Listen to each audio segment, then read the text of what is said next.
Dạ, xin chào mừng quý độc giả, quý vị phụ huynh cùng tất cả các em thiếu nhi đang có mặt tại sự kiện sân chơi thiếu nhi trò chơi dân gian dung dẻ do Thư viện số Nguyễn An Ninh chuyên đề Nam Bộ tổ chức. Và sự kiện có sự đồng hành của nhãn hàng Nutty, Farmer Market và nhiều đơn vị khác nhằm mang đến cho quý vị độc giả, đặc biệt là các em thiếu nhi sẽ có cái khoảng thời gian tìm hiểu về văn hóa dân gian cũng như là những trò chơi mà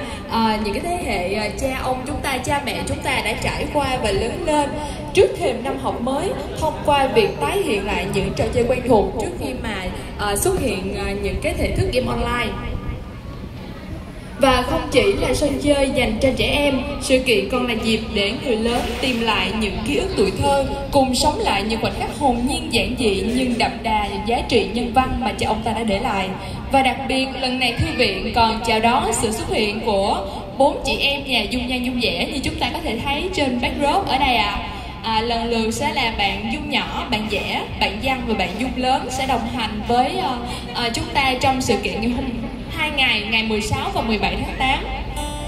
Và thư viện rất mong sự kiện trò chơi dân gian Nam Bộ với chủ đề dung dẻ sẽ thỏa thể chuyện tuổi thơ ai cũng từng là con nít lần này sẽ mang đến cho các bé cũng như là quý độc giả những trải nghiệm thật thú vị. Và trước khi bắt đầu chương trình ngày hôm nay, Khanh xin được mời bà con mình cùng đón xem một tiết mục hòa tấu Vọng Kim Lan, Phi Vân Điệp Khúc, đoạn khúc Lam Giang do câu lạc bộ đờn ca tài tử trẻ em Đồng Thanh Quán, Bình Phước trình bày. Xin trân trọng kính mời.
Dạ xin cảm ơn phần trình diễn của câu lạc bộ đàn